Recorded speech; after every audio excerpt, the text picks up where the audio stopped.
Hello दोस्तों, स्वागत है आपका जी के विद अजीम यूट्यूब चैनल में। दोस्तों, आज का जो हमारा टॉपिक है वो बहुत ही महत्वपूर्ण है। अगर आप एक दिवसीय परीक्षा की तैयारी कर रहे हैं या हाई स्कूल के स्टूडेंट हैं तो ये वीडियो आपको ज़रूर देखना चाहिए। आज का जो हमारा टॉपिक है वो है विभिन्न अम्ल और उनके सूत्र और उनके प्रयोग भी हम जानेंगे। बहुत के कुछ प्रयोग भी होते हैं, तो इनके सूत्र आपको जानना बहुत ही आवश्यक है, तभी आप परीक्षाओं में क्वेश्चन को कर पाएंगे या समीकरण को लिख पाएंगे। क्योंकि कभी कभी सीधे सीधे एक दिवसीय परीक्षा में इनके सूत्र पूछता है। तो सबसे पहला है सल्फ्यूरिक अम्ल। सल्फ्यूरिक अम्ल का होता है सूत्र होता है H2SO4। H2SO4 इसे कहते हैं अम्लों का राजा। अम्लराज नहीं, अम्लों का राजा। अम्लराज जो होता है वो HCl और HNO3 यानी हाइड्रोक्लोरिक अम्ल और तीन भाग हाइड्रोक्लोरिक अम्ल और एक भाग नाइट्रिक अम्ल के मिश्रण को अम्लराज कहते हैं, यानी एक्वा रेजिया। जबकि अम्लों का राजा कहते क्या है? H2SO4 को कहते हैं। सल्फ्यूरस अम्ल। सल्फ्यूरस अम्ल का होता है सूत्र H2SO3 होता है सल्फ्यूरस अम्ल का। थायोसल्फ्यूरिक अम्ल। थायोसल्फ्यूरिक अम्ल का सूत्र होता है H2S2O3 होता है। अगला आता है बेंजोनोइक अम्ल। बेंजोनोइक अम्ल का सूत्र होता है C6H5COOH। अगर आपको देखने में दिक्कत होती हो तो आप अपने वीडियो रेजोल्यूशन को 360p में कर लीजिए। ऊपर 3 डॉट ऐसे दिया होगा, वहाँ एडवांस में जाके पिक्चर को क्वालिटी को बढ़िया बना लीजिएगा। हाइड्रोक्लोरिक अम्ल, इसका सूत्र होता है HCl।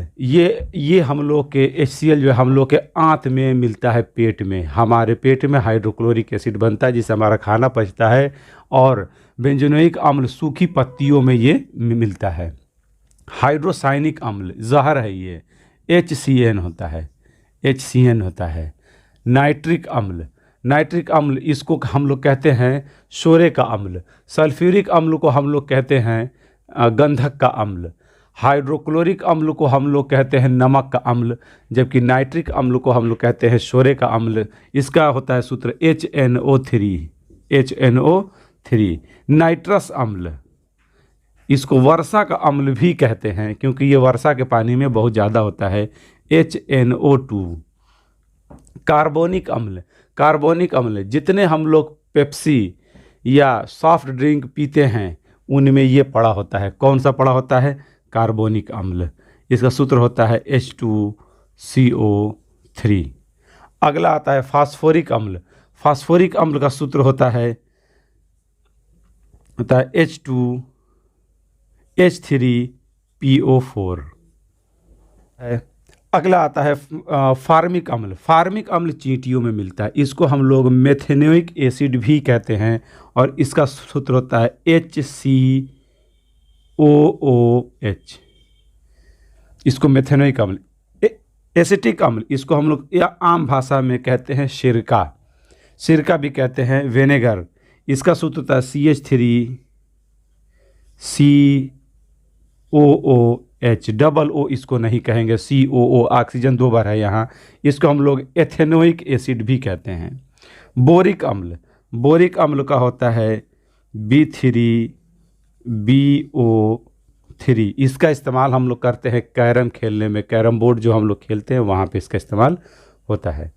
अगला आता है ऑक्जेलिक अम्ल। ऑक्जेलिक अम्ल जो होता है वो स्याही के धब्बे छुड़ाने में होता है और यह टमाटर में मिलता है। इसका सूत्र होता है COOH का होल ट्वाइस, या हम लोग इसको लिखते भी हैं आसानी के लिए। सही इसका होता है structure COOH single bond COOH। Oxalic अम्ल होता है, यह स्याही के धब्बे छुड़ाने में होता है और ये टमाटर में मिलता है। हाइड्रोब्रोमिक अम्ल। हाइड्रोब्रोमिक अम्ल का सूत्र होता है HBr होता है। उसके बाद आर्सेनिक अम्ल। आर्सेनिक अम्ल का सूत्र होता है H3AsO4। वो होता है आर्सेनिक अम्ल, जहरीला है ये। उसके बाद होता है आर्थोफास्फोरस अम्ल, इसका सूत्र होता है H3PO3। उसके बाद आता है फास्फेनिक अम्ल, इसका सूत्र होता है H3PO2। अगला आता है मेटाफास्फोरिक अम्ल, इसका सूत्र होता है HPO2। अगला आता है प्रोपियोनिक अम्ल।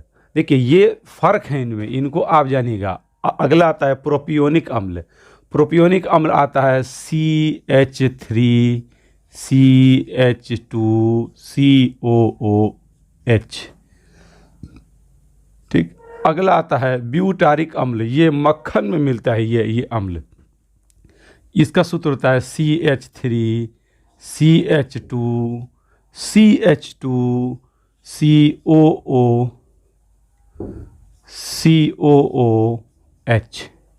इस तरह से ये सारे अम्ल हैं, इनके सूत्र। इनके सारे अम्लों के सूत्र आपको याद होने चाहिए, क्योंकि ये परीक्षाओं में पूछा जाता है। या ख़ास तौर से इसमें नमक का अम्ल कौन सा है, जैसे हाइड्रोक्लोरिक अम्ल, गंधक का अम्ल कौन सा है, सल्फ्यूरिक अम्ल। अम्लों का राजा कहा गया है, क्योंकि हर तरह के रिएक्शन में इसका इस्तेमाल होता है।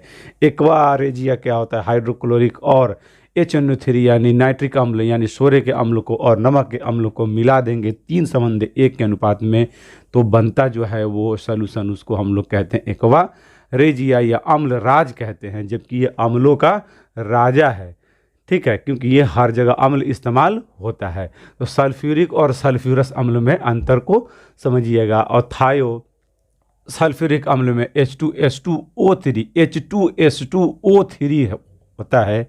बेंजोइक अम्ल यह सूखी पत्तियों में मिलता है, C6H5COOH होता है। तो ये मुझे उम्मीद है कि आपको, और ये एसिटिक अम्ल और फार्मिक अम्ल जितने भी बर्रे चींटियाँ होती हैं, काटने वाले डंक वाले बिच्छू, उनके अम्ल में ये मिलता है।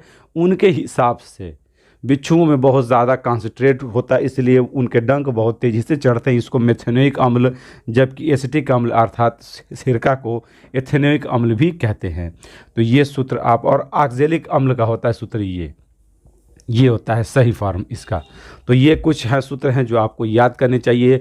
इनमें से लगभग 6-7 सूत्र ऐसे हैं जो आपको याद होने ही चाहिए, जो परीक्षा में पूछता है। तो मुझे उम्मीद है कि आपको ये वीडियो पसंद आया होगा। अगर ये वीडियो पसंद आया है तो इस वीडियो को करिएगा लाइक, और चैनल पर नए तो करिएगा सब्सक्राइब, और पढ़ने वाले लोगों में इसको ज़्यादा से ज़्यादा शेयर करिएगा। मिलते हैं फिर हम एक अगले वीडियो में, तब तक के लिए अलविदा, जय हिंद।